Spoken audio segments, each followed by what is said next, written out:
کہ بھائی یہاں پہ اس ممبر پہ بیٹھ کے جازم نے کیا پڑھا تھا، تو ہمیں کیا پتہ چلے گا؟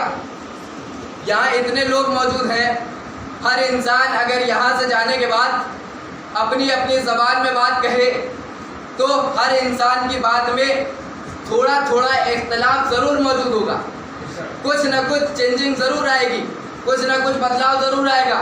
اگر یہاں پہ 100 لوگ بیٹھے ہیں اور 100 لوگ باہر جائیں، 100 لوگوں سے الگ الگ بات پوچھی جائے تو پھر 100 لوگ 100 تقریریں الگ الگ بیان کریں گے، 100 طرح کی باتیں ہوں گی، کچھ یہ بھول جائیں گے، کچھ یہ بھول جائیں گے۔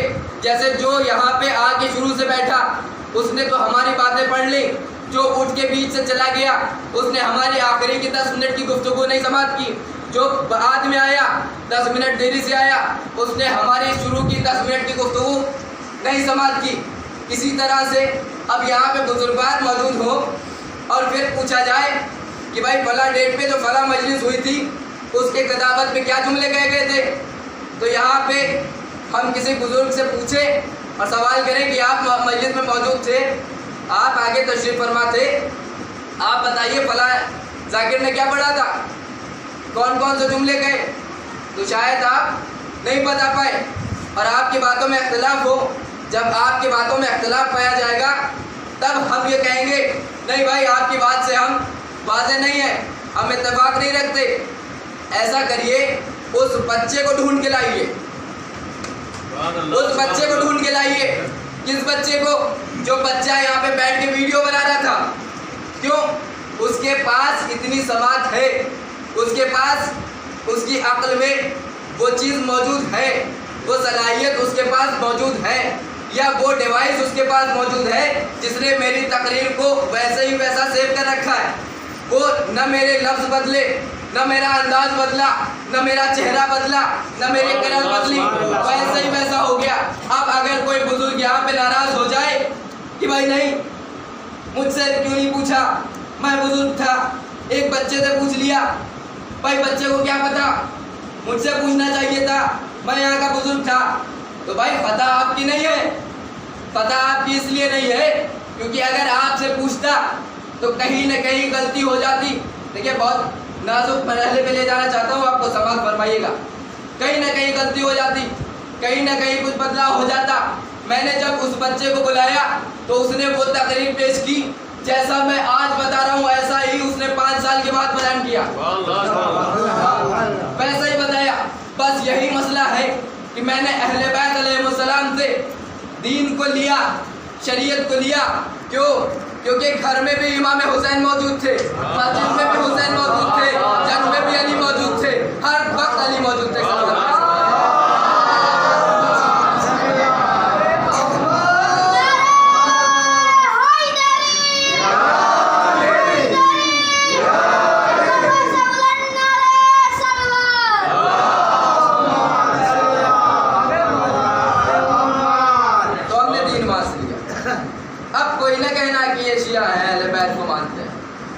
بھائی ہمیں دلیل چاہیے۔ بہت سے لوگ ہیں جنہوں نے کہہ دیا قرآن کافی۔ کیسے مان لو قرآن کافی؟ مولا علی کی خدمت میں ایک بندہ آیا، ایک صحابی آتا ہے،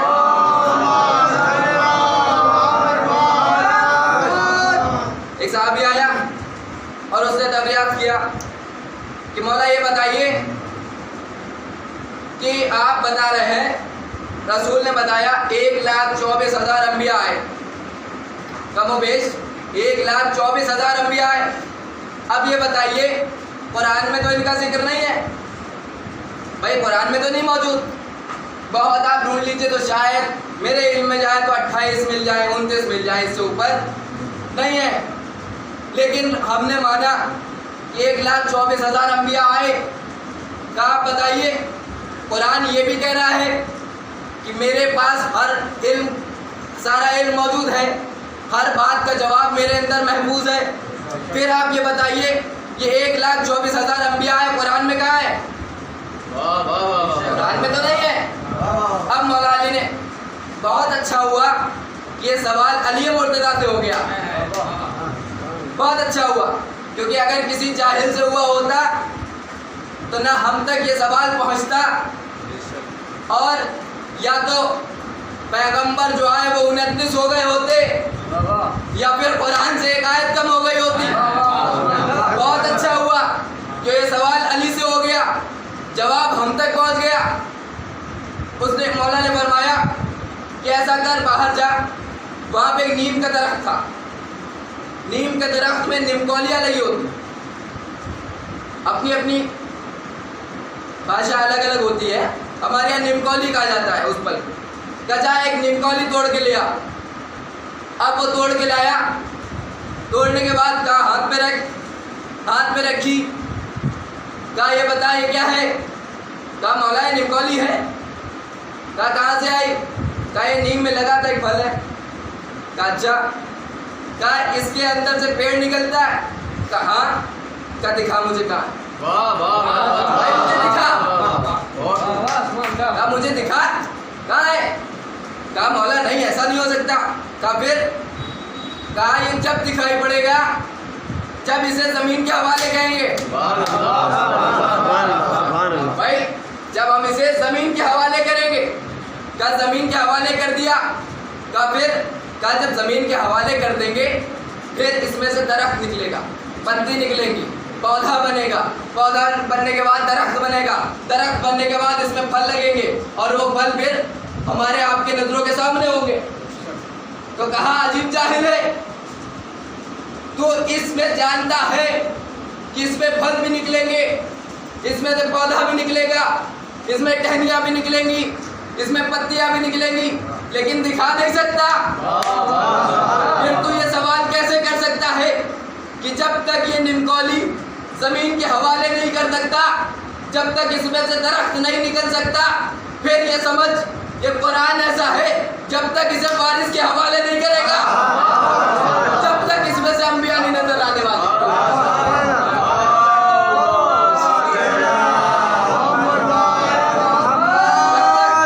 ایک نمکولی کو، ایک بیج کو زمین کے حوالے نہ کیا جائے تب تک اس کے اندر کی چیزیں آپ کے دماغ میں نہیں آ سکتی، آپ کے سمجھ میں نہیں آ سکتی، آپ کی نظروں میں نہیں آ سکتی۔ تو پھر قرآن بنا وارث کے کیسے ہماری سمجھوں میں آ جائے؟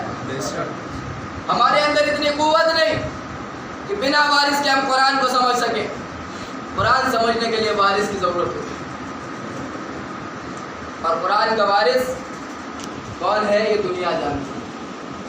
جیسے مولانا نے فرمایا تھا بسم اللہ پڑھنے کے لیے لوگ آہستہ سے پڑھتے ہیں کہ شاید ایسا نہ ہو یہیں سے لوگ کوئی پیغام مل جائے کسی کو۔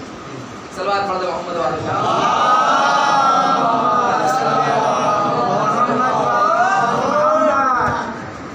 ایک گفتگو، ایک روایت اور آپ کے سامنے۔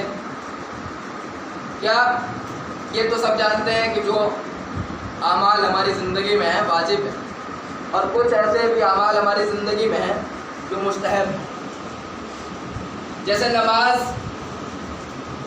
5 وقتہ نماز، 5 وقت کی نماز واجب ہے،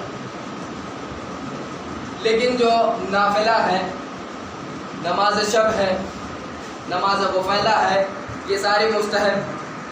30 دن کے روزے واجب ہیں، لیکن رجب کے، شعبان کے اور روزے، نوچندی کا روزہ مستحب، سب جانتے ہیں، بچے بھی سمجھتے ہوں گے۔ آپ یہ بتائیے اگر ہم واجب عمل انجام نہ دیں تو ہم پہ عذاب ہوگا؟ عذاب ہوگا؟ یا تو میں اپنی گفتگو آپ تک نہیں پہنچا پا رہا یا آپ سمجھ نہیں پا رہے۔ عذاب ہوگا نا۔ اگر مستحب عمل ہم نہ کریں تب عذاب ہوگا؟ نہیں ہوگا نا۔ واجب جو چیز ہے اگر ہم واجب عمل کو انجام نہ دیں تو ہم پہ عذاب ہوگا، اس کا گناہ ہم پہ پڑے گا، اور اگر انجام دے رہے ہیں تو ثواب ملے گا۔ مستحب عمل وہ عمل ہے جسے ہم انجام دے رہے ہیں تو ثواب ہے، اور انجام نہیں دے رہے تو کوئی عذاب نہیں ہے، کوئی گناہ نہیں ہے۔ یہ تو ہمارے انبیاء کی سیرت ہے کہ ہمیں اور گناہوں سے بچاتی ہے۔ اس لیے مستحبات ہماری زندگی میں کہ انسان رات میں نماز شب پڑھے، کیوں؟ کیونکہ وہ اور جو گناہوں میں پڑ جاتا ہے۔ اس وقت ہم جیسے لوگ ادنا علم رکھنے والے اور آج کل واٹس ایپ اور فیس بک کی دنیا میں اتنا تہلکہ مچا رکھا ہے کہ وہ ہر انسان کے لیے نقصان دہ ہو گیا. ہمارے آپ کے یہاں لوگ ایسے موجود ہیں کہ رات میں 3 بجے تک واٹس ایپ فیس بک چلا لیں گے لیکن نماز شب نہیں پڑھیں گے.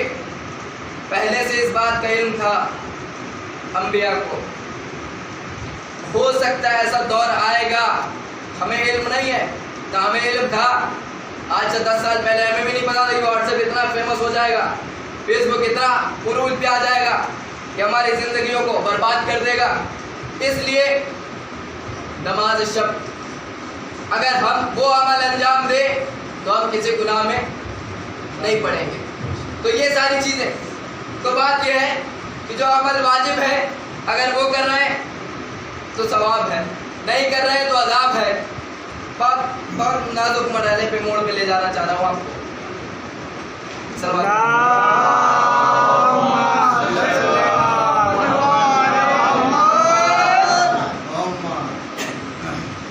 جو عمل واجب ہے اسے اگر نہ کریں, نہ انجام دیں تو پھر عذاب ہے.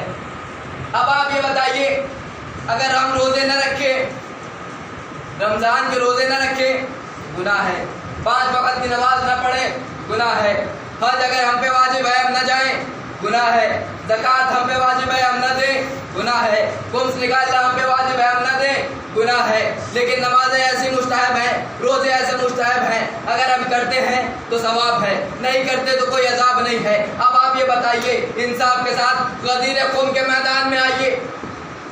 غدیر خون کے میدان میں اگر ولایت واجب نہ ہوتی, اگر ولایت واجب نہ ہوتی تو جب علی مرتضیٰ کے ہاتھ کو بلند کر کے رسول خدا نے کہا تھا فہذا علی المولا من کنت مولا فہذا علی المولا, اس وقت ایک شخص نے ولایت کا انکار کیا, اس پہ عذاب نازل ہوا. اور اس نے اس کا انکار کیا, ولایت کا انکار کیا. اگر کوئی یہ کہہ دے کہ پہلے کا کوئی گناہ موجود ہو تو نہیں, اس کے اعمال سارے صاف ہو چکے تھے, کلیئر ہو چکے تھے. کیوں؟ فوراً حج سے لوٹا تھا, اور ایسے حج سے نہیں, رسول کے ساتھ حج کر کے لوٹا تھا. ایک صلوات پڑھ دو.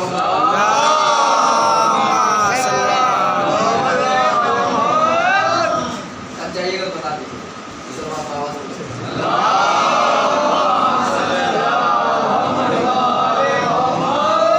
بس ایک آخری بات, آپ نے سنا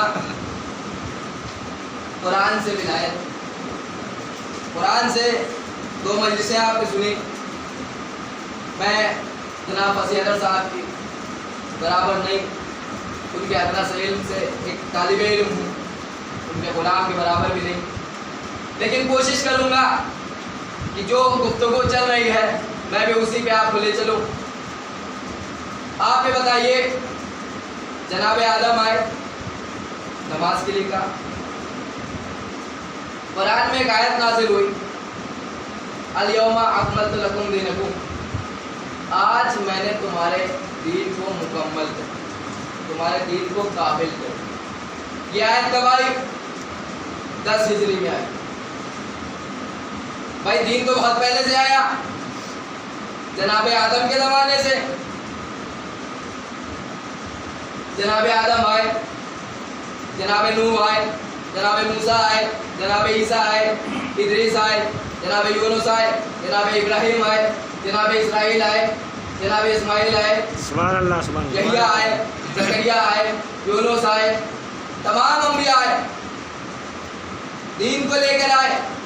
لیکن 10 ہجری میں ایسا کیا ہوا جو اللہ نے آیت کو نازل کر دیا اور کہہ دیا کہ 10 ہجری میں یعنی آج میں نے تمہارے دین کو مکمل کر دیا. توجہ ہے, آج میں نے تمہارے دین کو مکمل کر دیا. بھائی روزہ آدم نے بتایا, نماز آدم نے بتائی, حج ابراہیم کے زمانے میں آ گیا, ہر رسول یہی آیا. جناب موسیٰ نے بھی بتایا, نماز کا ذکر کیا, جناب عیسیٰ نے بھی نماز کا ذکر کیا, جناب زکریا نے بھی نماز کا ذکر کیا. بھائی ہر نبی آ رہا ہے, کہہ رہا ہے نماز پڑھو. آدم آگے کہہ رہا ہے نماز پڑھو, یحییٰ آگے کہہ رہا ہے نماز پڑھو, نوح آگے کہہ رہا ہے نماز پڑھو, عیسیٰ آگے کہہ رہا ہے نماز پڑھو, موسیٰ آگے کہہ رہا ہے نماز پڑھو, یونس آگے کہہ رہا ہے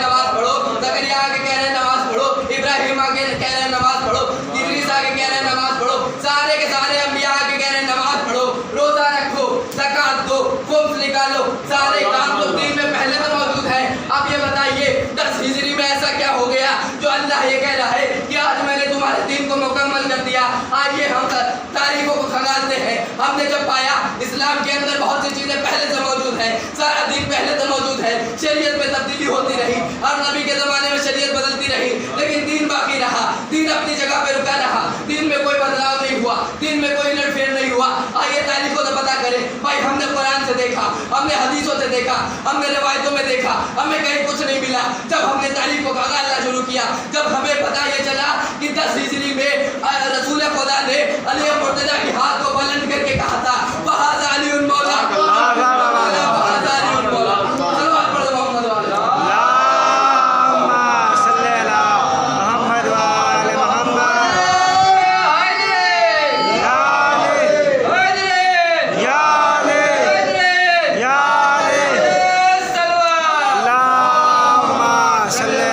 محمد وآل محمد۔ بھائی آپ تو سمجھ گئے نا، اب نہ کہنا کہ ہم ولایت کو کیوں مانتے ہیں، ولایت پہ اتنی توجہ کیوں دیتے ہیں۔ قرآن میں بھی ذکر ہے، اگر ایسا نہ ہوتا تو ایک دلیل لے آئیے 10 ہجری میں کون سی ایسی بڑھوتری دین میں ہو گئی، کون سی ایسی تبدیلی دین میں ہو گئی جو یہ آیت اس بات کے لیے نازل ہوئی۔ کوئی ایک آیت لے آئے، کوئی ایک دلیل لے آئے، میں مجلس سے خطاب کرنا چھوڑ دوں گا۔ 10 ہجری میں کوئی ایک دین میں بڑھوتری ہوئی، کسی روایت میں کسی دلیل سے لیا۔ پتہ یہ چلا اللہ کو ولایت اتنی پسند آئی، اللہ کو ولایت پسند آئی۔ اس بات سے یہ بھی واضح ہو گیا کہ کچھ لوگوں نے حدیثوں کو اب جھوٹے بنانا شروع کر دیا کہ فلاں فلاں نے کہا کہ اگر رسول نہ ہوتے، رسول اگر آخری نہ ہوتے تو ان کے بعد فلاں کو رسول بنایا جاتا۔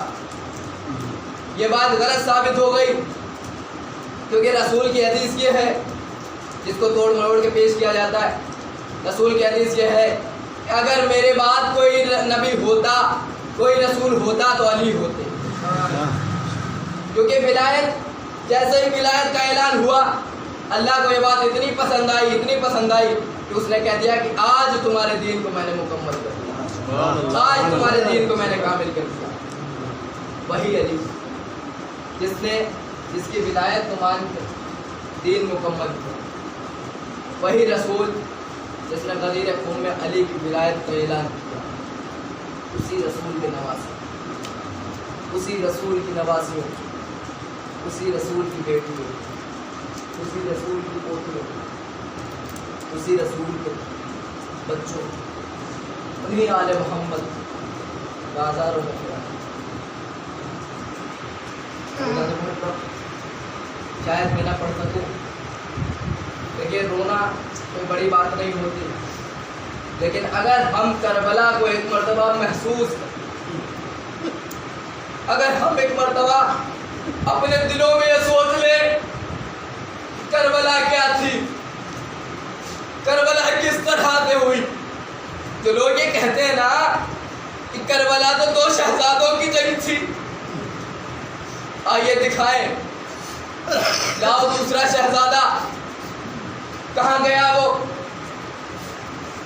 اگر شہزادے کی جنگ تھی نا تو شہزادہ وہی جیتا نا۔ بھائی جلوس اسی کے اٹھتے ہیں نا جو جنگ جیت کے آتا ہے۔ اسی رسول کی بیٹیوں کو بازاروں میں پھرایا گیا، ہمارے امام کو تڑپایا گیا، قیدی بنایا گیا۔ عزیزان محترم، 4 سال کی جناب سکینہ، جب پانی بند کر دیا گیا، جناب قاسم اجازت لینے کے لیے آ رہے ہیں، لیکن مولا حسین اجازت نہیں دے رہے۔ بیٹا قاسم تم میرے بھائی کی شبیہ، بیٹا قاسم تم میرے بھائی کی شبیہ ہو، تم میرے بھائی کی آخری نشانی ہو، بیٹا میں تمہیں کیسے اجازت دے دوں؟ جناب عباس اجازت مانگ رہے ہیں، آقا اجازت نہیں دے رہے۔ جب زیادہ اصرار کیا، کہا جاؤ عباس، اگر جانا ہی چاہتے ہو نا تو جاؤ پانی لے آ۔ ایک ٹوٹا ہوا نیزا عباس کو پکڑا دے، پانی لینے جا رہا۔